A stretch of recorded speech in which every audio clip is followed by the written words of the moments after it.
Hello, intuitors, channelers, inhabitors, and embodiers. I am Brooke Warner here as always with my co-host Grant Faulkner. And Grant, we have a very interesting episode today. And part of that is because of who our guest is, Brandon Deyette.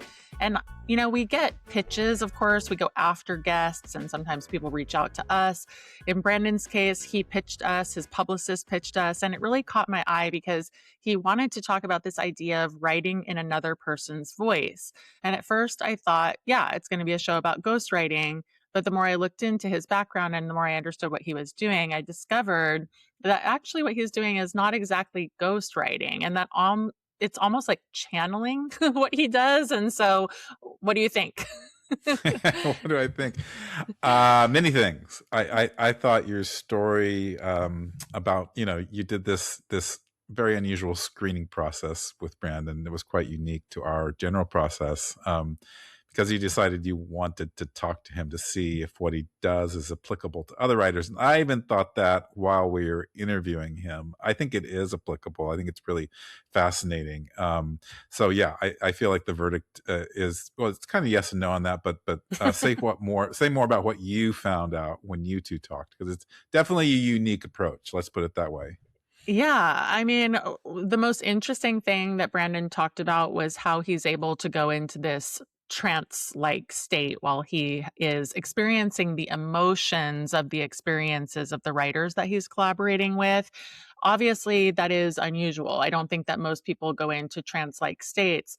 And maybe it's not a totally transferable skill, but I do think the way that he talks about experiencing emotion, and there's something about like an experience trying to capture pure and true emotion when you are writing, I think, expressly, explicitly memoir, that is fundamentally important to the experience of writing memoir in the first place, because a lot of us are starting with our head, getting very locked into our heads. I work with tons of people who just simply can't access their emotions at all. And so I think, and after talking to him, I was like, yeah, I just want to also have this space to talk about like, how do we access our emotions, even if Brandon's particular experience falls into, what we might call kind of an extreme state. Definitely an extreme state. It's definitely different than a flow state. It's trance writing, but it's also fascinating. And one of the fascinating things Brandon shared with you is, about his background, that his mom suggested that he get into theater to better understand, social interactions and human emotions after he was diagnosed basically as neurodivergent, that wasn't the word they used at the time. And theater seems to have unlocked for him a whole new world of emotions and experiences that led him to character study and eventually to writing. And he told us via email, he wrote, "This interplay between the theatrical sinking into my own emotions and the cerebral formulating someone else's voice became my well for expression and the embodiment of all of my characters." And that pretty much sums up our conversation today. And I actually really love that. And I agree that maybe we can all learn something from this about, what it takes to fully sink into our own emotions. I know I feel often that I'm skating on the surface, but we need to be very intentional to get deeper, because it does really matter if you're writing your own story or someone else's. When it comes to emotion, we can be as disconnected from our own emotions as we are from a stranger's, and dissociation is not uncommon when it comes to memoir writing. So Brandon seemed to have learned how to go into this alternate state of sorts with his writing, and he actually gets deeply into that process, which I also found interesting. So yeah, but it made me wonder, Brooke, have you ever experienced anything like this yourself, meaning trance writing, whether with your writing or maybe another activity? Yeah, not with writing, I have to say, but I am jealous. Yeah, I'm totally I jealous. would really like to reach that state with my writing. I mean, Brandon talks about drowning out any thoughts and all senses. I mean, in the interview, he even talked about like nearly blacking out, like pouring himself into the emotions when he goes into this meditative trance. And, that's where he conjures up that person's story and then he mixes it with emotions. I was thinking to myself, like, he's basically an alchemist. So I have not. I kind of want to try. I was thinking like, and it was one of the reasons too that I wanted to bring him on, because like what would happen if we drown out all the senses. I have been in a sensory deprivation tank, and that kind of thing of floating in water with no like other feeling around. I definitely had some pretty powerful, like almost lucid dreams. Um, and I also have like put on loud music, especially on airplanes, because I'm trying to like drown out everything. And I have been able to write in that state, to think in that state. And so, this idea of like turning on music and going straight to the writings and your instincts taking over, I think that's fairly common. And then I was going to say, like, when I run, I have definitely hit meditative trance in my running, especially long distance. And I think that's just about the rhythm of breathing and monotony and one foot in front of the other and losing track of time. And so I guess, as I'm talking, it's like these states are not as elusive as we might think, but most of us aren't really trying to cultivate them actively, Yeah, I think.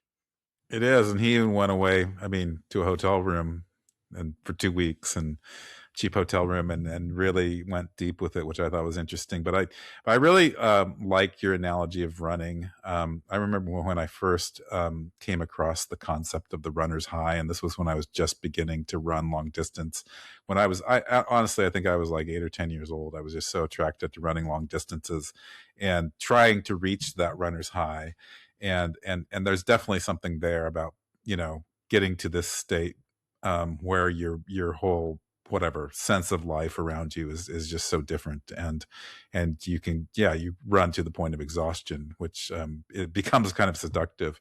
But I think I initially thought of this as more like a flow state. And I think all of us can reach flow states, but again, we do have to be kind of intentional about it sometimes. But when I am in that state, I'm not only more in touch with myself, but I'm also just more in touch with characters on the page. And I've heard many authors say that they reach a stage where the characters are telling them the story, and I can definitely feel that at times.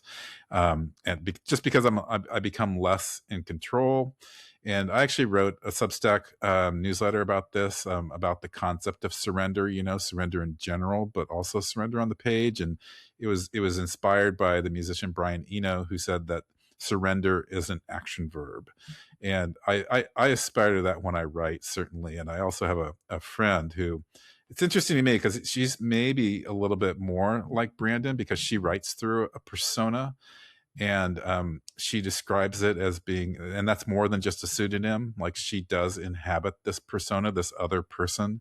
And I know that she often talks about how she's channeling the story, that her persona is really guiding her pen pretty much. Interesting. Yeah, and I mean, I don't think it's uncommon, right? I mean, that's the part of the allure of the topic, and it is, like you said, it's a bridge to what Brandon does that I find so compelling for memoir writers specifically.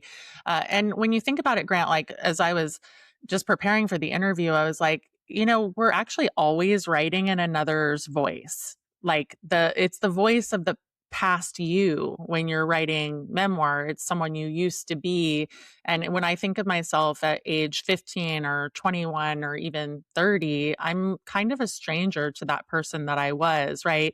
And in the writing, I really have to conjure her back. And so there's this, common experience that we all have memoir writing that I think we can apply Brandon's experience and techniques, just to be like, okay, we are channeling this voice and we do know that person well. We've lived their life, but we're not them anymore.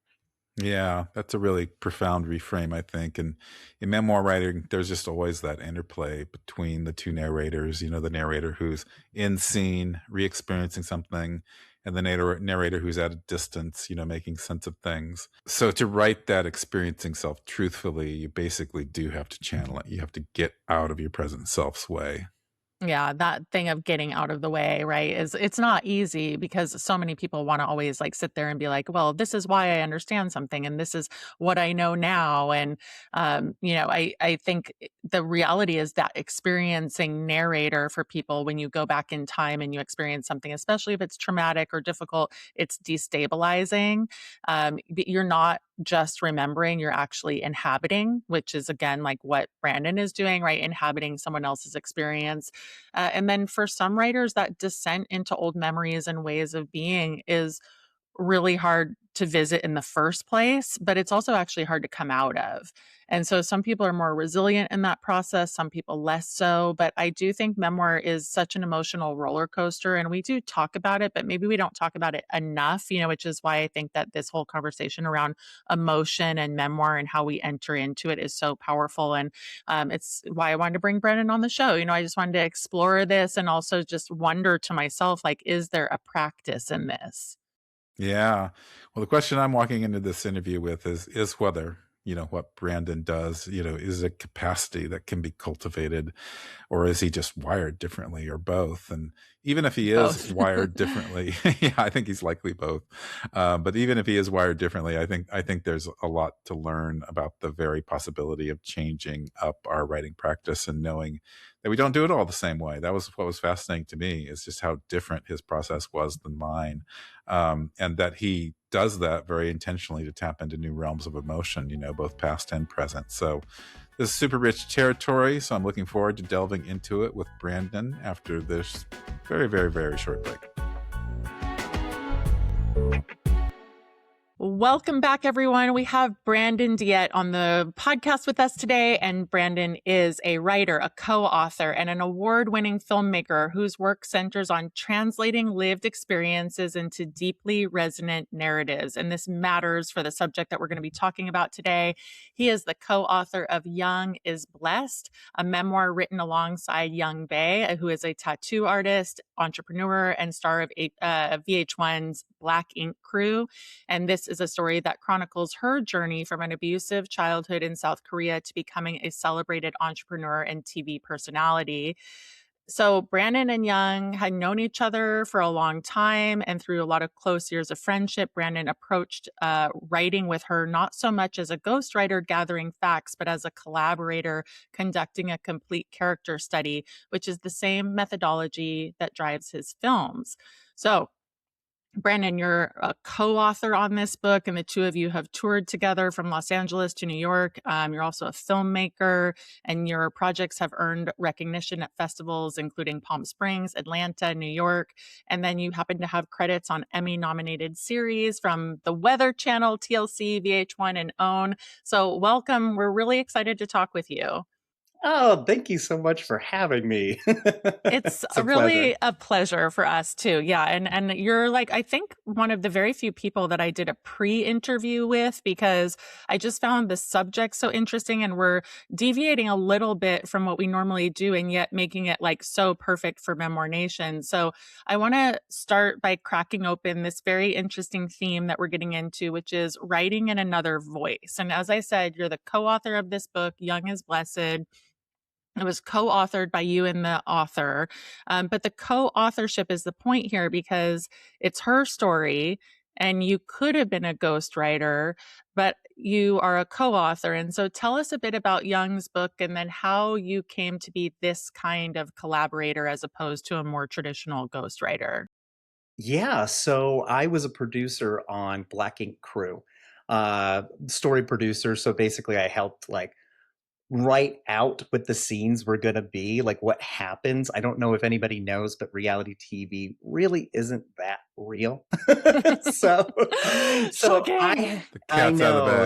bag. Exactly. So, like, what a lot of times what would happen is I would speak with the cast and we would just go over, like, hey, what's happening in your world right now?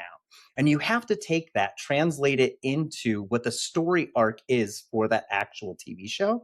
So, there's like a little bit of reality, but we kind of manipulate it a little bit as well. And I found her stories to be so fascinating because we would just talk about everything that's happening in her normal day to day. And as we, filmed more, we got closer and closer, and she started confiding in me in a lot of stuff. And I said, "Well, has that ever been talked about on the show?" And she said, "No, they don't want to talk about that. They want to talk about tattoos. They want to talk about my childhood in Korea." And she said she had always wanted to write a book. And then she told me, she's like, "I've been through 7 ghostwriters." And I was like, 7 ghostwriters? Why 7? And she said, "Well, because they are all garbage." And so I said, "Go ahead and send me just send me a little bit of the manuscript of what they had written." And right out the gate, it is, "On October 9th, 1984, I came into the world of Seoul, Korea." And I was like, garbage. no, that's not how this works. I was like, you need somebody to write it kind of a little bit like this. So I just quickly text her a paragraph thinking about how she speaks, listening to her voice. And I said that to her, and she was like, I need you to write this. And I was like, girl, I don't have time to write this. It's not how this works. I was like, but what I could do is I could help you kind of plan it all out. And so what it started out as literally just us talking about her stories and telling me about what happened to her in Korea.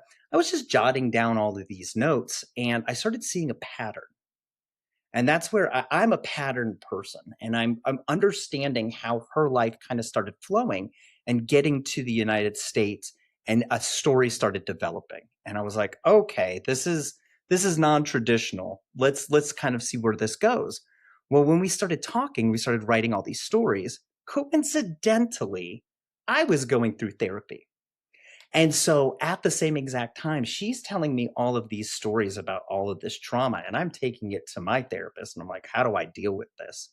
And it ended up becoming this very, very collaborative sort of therapy session between the two of us, as she is completely being vulnerable and letting it all out. And I am taking it all in, right? I also knew so much about her. So I was able to pull and extract from her past and say to myself, all right, I think that this could actually be helping to the overall story, right? So that's kind of how it all started. It wasn't transactional in any sense. It just kind of flowed naturally. And then eventually I realized we have enough to go ahead and start writing us a book. And that's how it started. Hmm. Well, Brandon, I have to say one of the things that really popped out to me about you, and we're both really interested in when your publicist told us that this idea of writing about things you don't consciously remember writing Mm, about. We talked about this before the show, and it's like you go into a kind of a trance. And I've reached flow states in my writing. I've never reached trance states, so I'm super curious. Can you share more about this experience and when you first remembered doing this kind of writing? yeah, as far back as I can remember. Hmm. It's just something that I've always kind of done.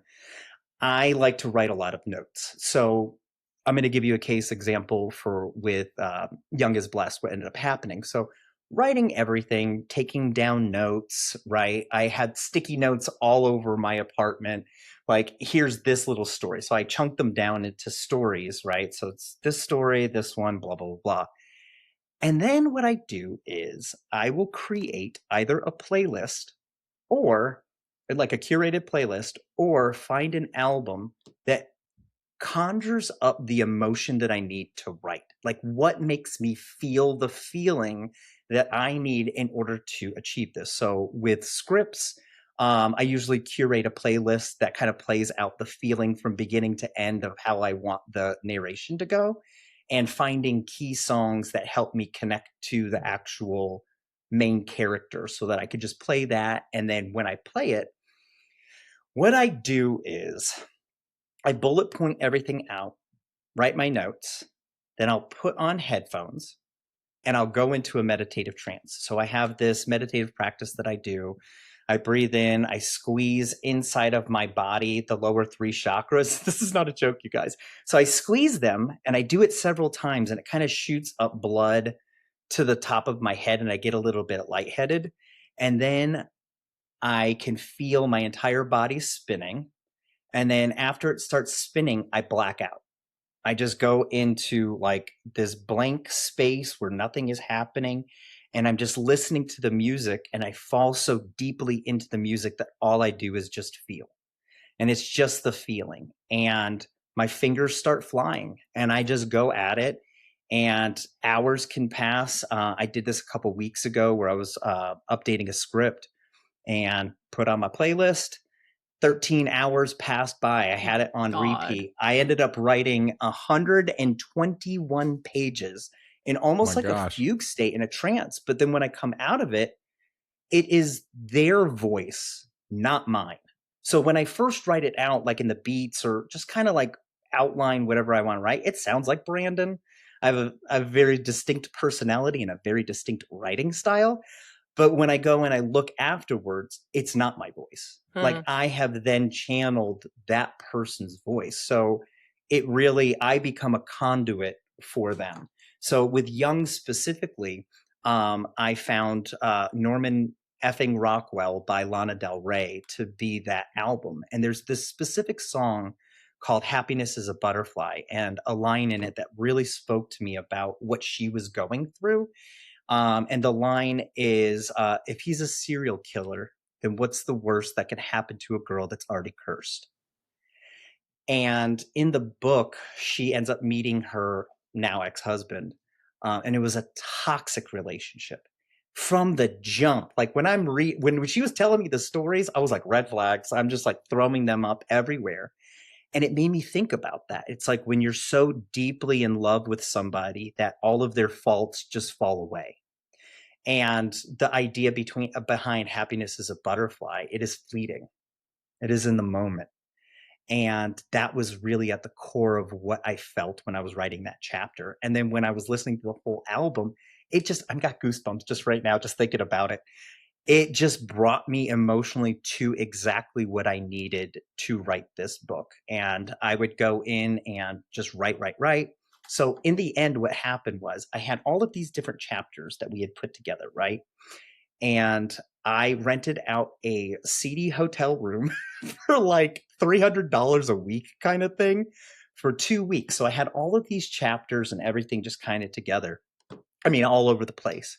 So I went into that hotel room and I listened to Norman King Rockwell on repeat for 2 solid weeks.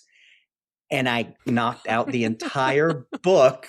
I knocked out the entire book. And after I finished writing it, I read it and I don't remember any of it. Like I know that they're my words because they fell out of my fingertips and they came through me, but they're not my words. Those are that sounds like Young Bae speaking. That's So to me, fascinating. it was even shocking. And I know I can do that with writing scripts. I go in and I help people write dialogue. That's kind of my thing. So for it to be able to be translated into books, it was super duper helpful that I was able to co-write this and be the ghostwriter and have none of me be present, only be Young Bae. That was amazing. So thanks, Lana Del Rey. Yes, Lana, if she's part of the story.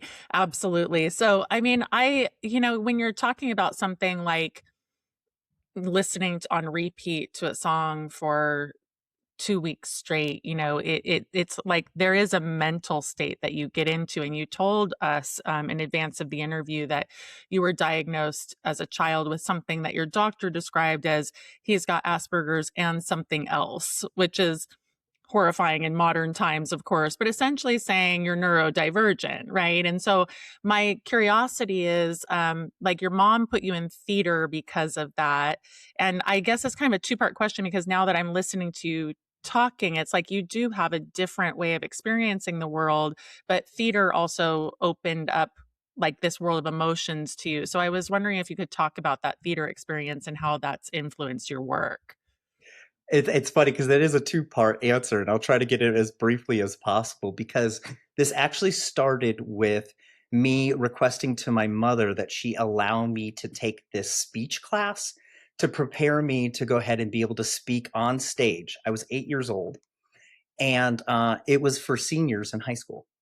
And we had to go through all of this red tape for me to go ahead and get accepted. And when I was up on that stage, I created almost this character of myself that was different than what the normal interaction with my fellow students. I tended to be a little bit quicker in learning than everybody else. And so that kind of separated me from the rest of the kids. And I had a really, really hard time connecting with them because I used bigger words. And, I was just very detail oriented, and my interests, I would just bombard people like, oh, I just found out new fact, let me bombard you with that. And my teacher, she was getting really, really sick and tired. Thank you, shout out to Miss Cuba Bizzardi for saving my life, for saving my mom's life. She was like, we got to get this kid into theater, we got to figure out some way to channel his energy and also to learn how to interact better with people. And she thought this would be a great way for him to understand human emotions. Well, as soon as I dove into theater and as soon as I dive into anything, I've got to learn everything about it. And when I started learning about the different emotions and what they were, it helped me to connect to them in a way that therapy wasn't doing. Like I was able to look at somebody and say, oh, that's what that emotion is. This is what this emotion is. And then connect it to the feeling inside. So I was able to interact with people a lot better at that point. So that's pretty much where it all started. And then that made me start observing everybody within the world and how we interact with each other. And I think that that is what makes me a good producer, is that, and a writer, is that I take in all the different parts. We are not just this, little itty bitty circle condensed down. No, we are the sum total of all the different little pieces that connect us, all of these different stories, all of these interactions that make us who we are. And I find that so fascinating. Theater taught me that. And thank you, Miss Cuba, for introducing it to me, because now I'm able to really, really tap into those emotions. And I think that as a writer, that is the main sauce. That is the key ingredient to the sauce. It is tapping into the emotions, because emotions are universal. So if you can tap into that and you can find words to construct to make somebody feel that way, that's my goal. That's my goal, is to convert the feeling into words so that when people read it or they experience it on screen, it connects with them and it hits them emotionally. And that is where we find our humanity. Perfectly said. And I love that, tapping into emotions. And it kind of is a nice segue to my question, because you've described writing as a refuge from an abusive home, place to relinquish trauma and recontextualize trauma. And it's very important for that. So I'm curious, when you're writing someone else's trauma, does it still function that way for you? Is it still cathartic, or is it different when it's not your own story? Fortunately and unfortunately with me, I'm a deeply emotional person and I feel everybody's feelings. Luckily, I've been in therapy for a very, very long time, so I have a myriad of tools at my disposal to cope with certain situations. I think that it lends itself, the fact that I am really emotional and I do connect deeply with other people's traumas, it can bring up certain things. So, for instance, when I was writing Young is Blessed, there's a lot of physical abuse that happened. And I'm laughing because I wrote this one part about her getting just absolutely just beaten. And I was writing about her thoughts. And she's like, "How did you know that those were my thoughts?" And I'm like, "Girl, I've been in this situation too. I know what it's like to cower in fear. I know what the thoughts are that are running through your head when you don't know what to do. You're a child. You have no control in the situation." And so what happens is she's telling me this story, and because of my memory, the way that it operates, it's very emotionally charged. And so when she tells me that, it hits my body in the same exact place where it hit me when I was a child. So I'm reliving it in the moment with her and I'm feeling it. And I use those feelings to write. And then I have a way to release it afterwards. But it does become cathartic in the sense that not only am I releasing it from myself by writing it out, but I'm helping the other person who is speaking, whose story it is being told. I'm allowing them the opportunity to be vulnerable with me in a safe space so that we can process it together. There is a responsibility, ethical responsibility when it comes to like dealing with trauma and stuff like that. Like working on a new book, and there is a piece of subject matter that I am not familiar with, which is being on the receiving end of domestic violence. And so I can't pull from that, but I can pull from experience of seeing things and also from my childhood abuse. But we started going into talking about the domestic violence and what this person should do. And I was like, that's not in my wheelhouse. What I can do is point you in the right direction to get the right therapy, but I'm going to probably have to deal with some therapy on my own to know how to deal with that situation, even though it's not mine. Because once I start feeling an emotion, it becomes mine. And so I have ways to deal with it, but I'm It's life. curious, and like it might be too personal, but when you say that you have ways of releasing it, I mean, is that just therapy or is there something for writers that you can recommend that has worked for you? Because people do look for that release. Yes. One thing, and people are gonna hate me for saying this, running. I know it sounds terrible. It's horrible, You horrible, hate every horrible. minute. You do, but like once you get into that flow state and you get past it, your brain starts clearing. So that's one. Two, I mean, it's cliche, just write it down. Another really good thing too, it's about expulsion. Like you have to get it out. There's modal you have to have movement with it too, because if not, it just stays stagnant within your body. So that is, sometimes I'll just record myself talking about things that helps out. I do a lot of meditating, but a lot of people aren't really great at getting into meditating. I've been doing it since the beginning of 2006. So I guess I'm on year 20 now.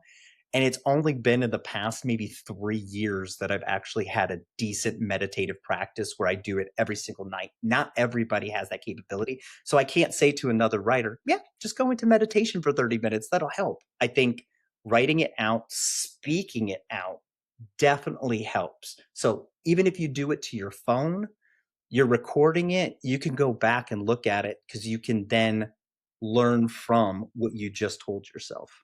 Right. Really helpful. Thank you. I was just looking Yeah. for something concrete. So I love that. Yeah.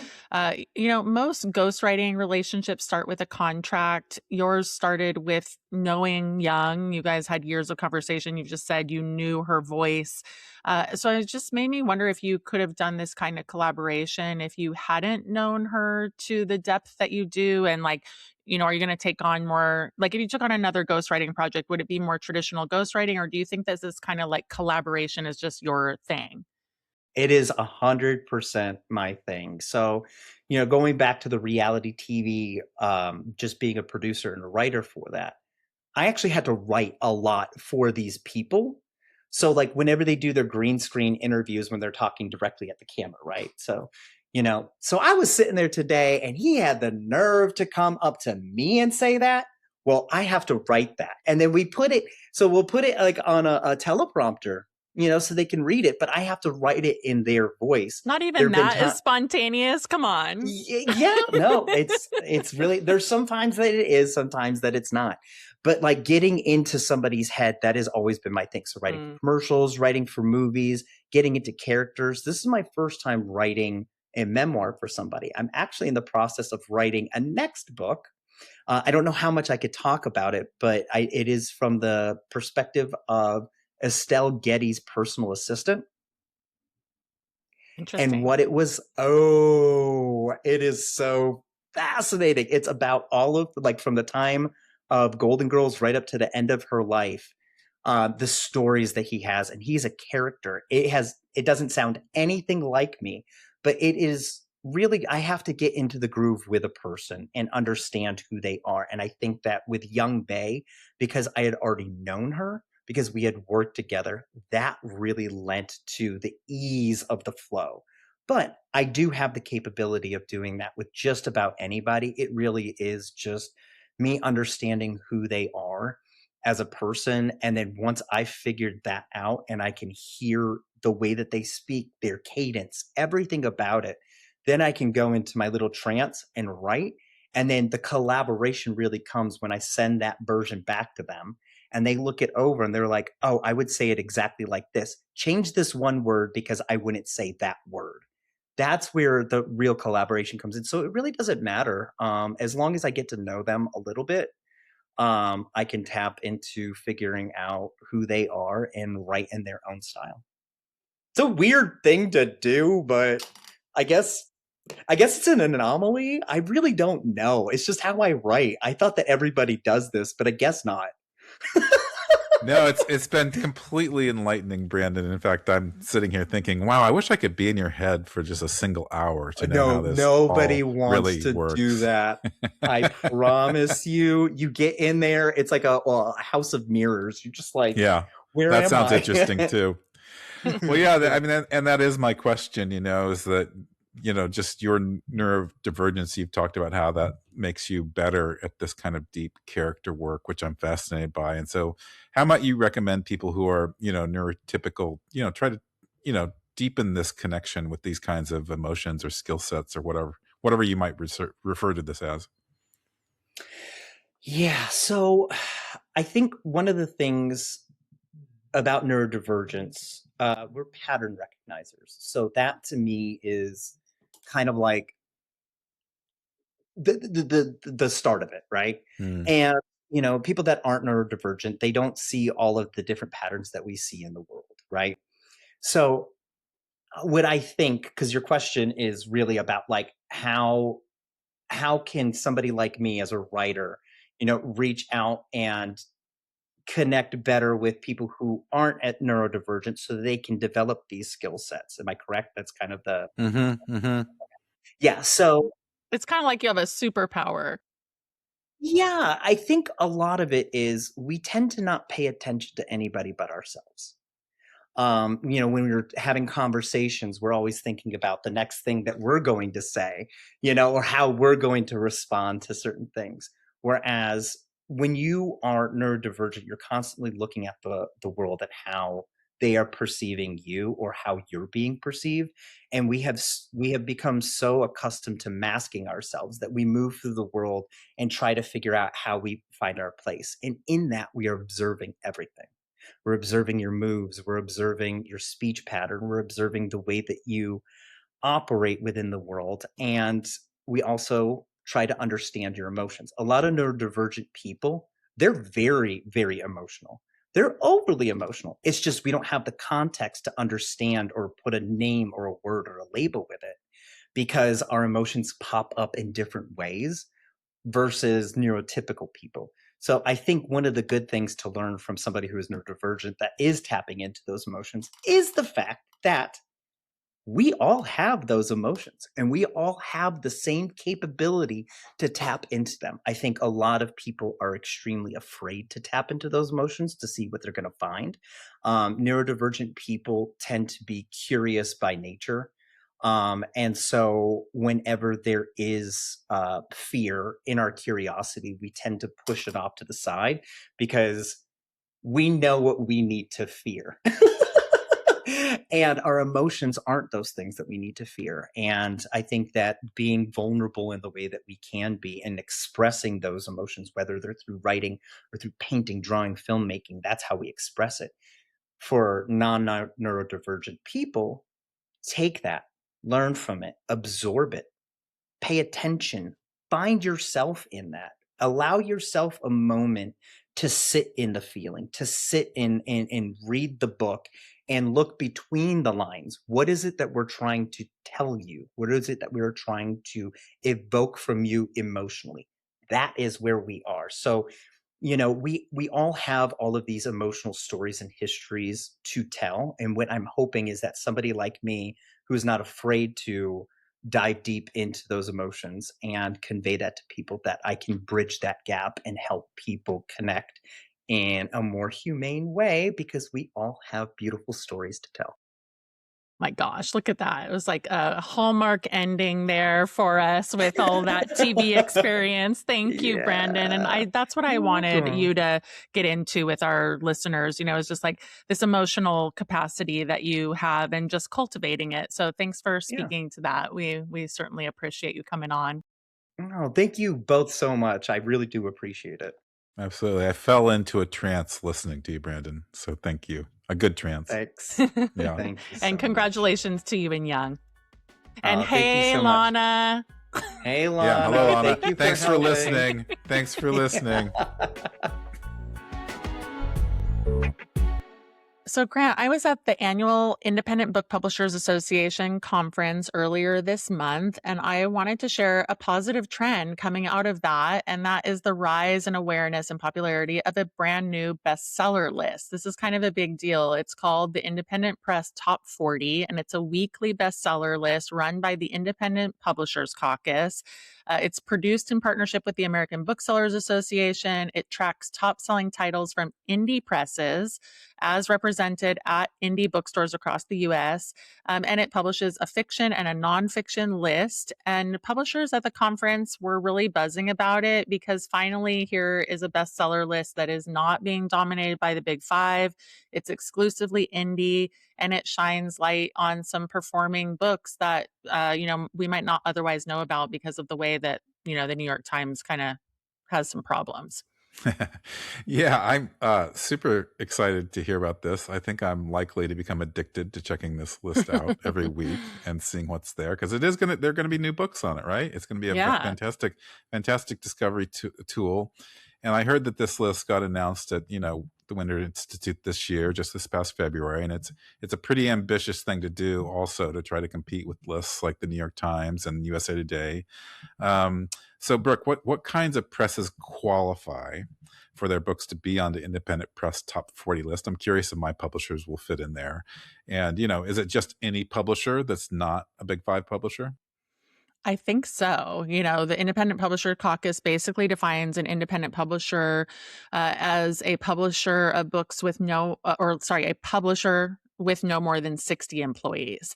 And you'd have to have a minimum of 10 books in print by no less than 3 authors. So what they're trying to do there, of course, is exclude self-publishers.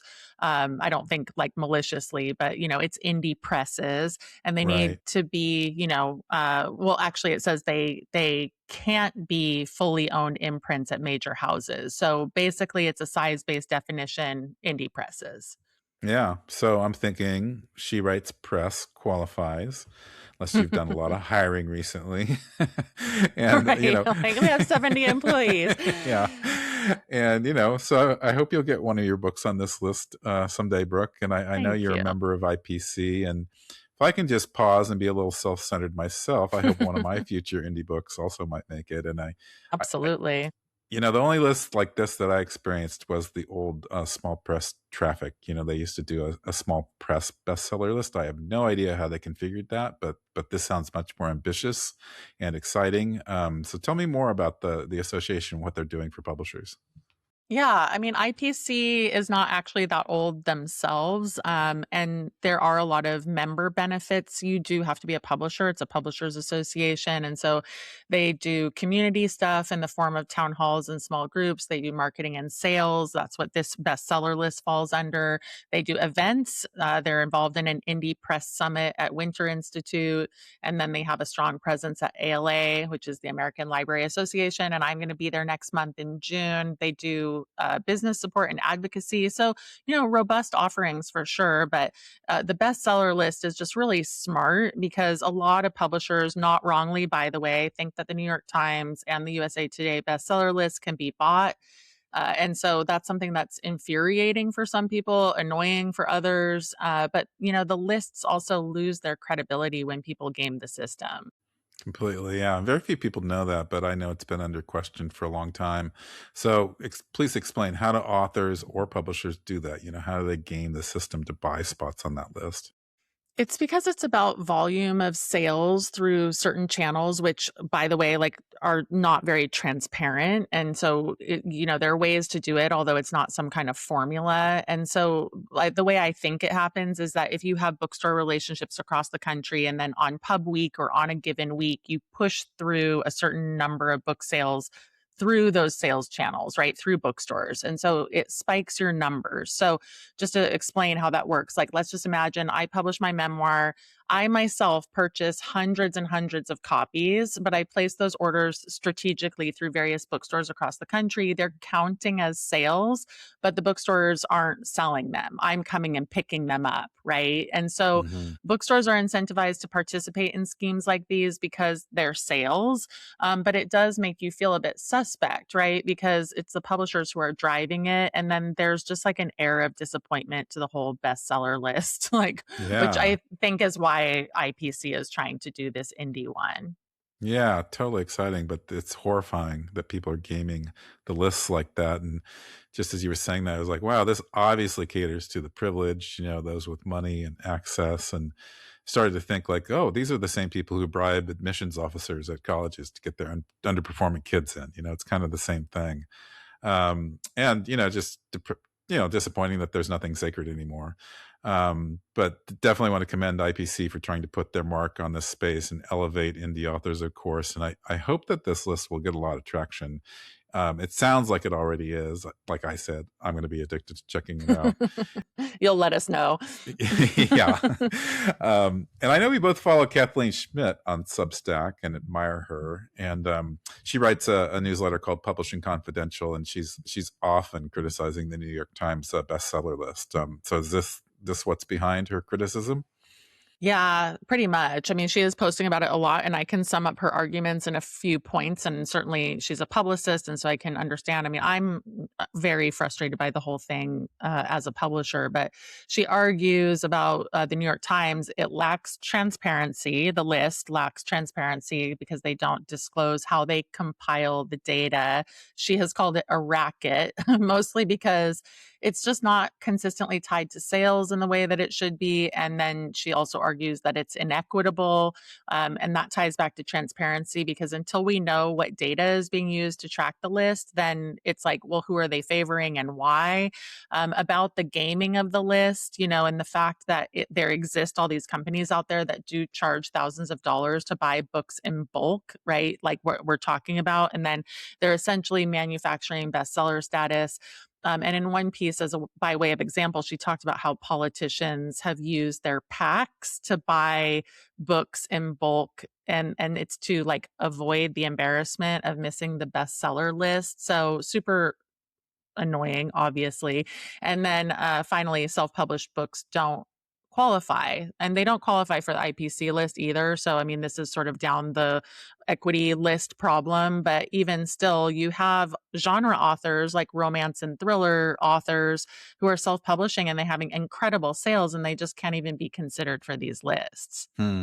Yeah, that's really weird. It really warps our notions of what's selling and what's popular, and that's a lot of critique, of course, and it's all very valid. So no wonder that Kathleen is on a tear about it. And I love that the IPC was in the position to do something about this, and that you're saying it was getting a lot of buzz. And the Publishing University conference you attended. So listeners, you can check out the bestseller list. I'm going to be there in about 5 minutes. It's at www, of course, indie pubs, that's INDIE pubs.org /top 40. And it's also being published each week on Bookshop and bookmanager.com. Like I said, I can't wait to look at it. It's going to be super fun, to see indies on the list that are familiar and some of them probably not, and just to see what books are out there, knowing that these books are, they're actually being sold in ways that are transparently accounted for, no rigging the system. Imagine that. I always say that the most interesting books, I know Brooke thinks this too, are being published by indie publishers. I am just so sure of this, and this is obviously a great way to give them more visibility. So thanks for listening, everyone, and thanks for leaving comments and inviting your friends to listen and celebrating our 400th episode with us recently. I was just so touched by listeners' comments online, and we hope to be with you for another 400 episodes. I don't know if Brooke's going to commit to that quite yet, but let's go for the next 100 maybe.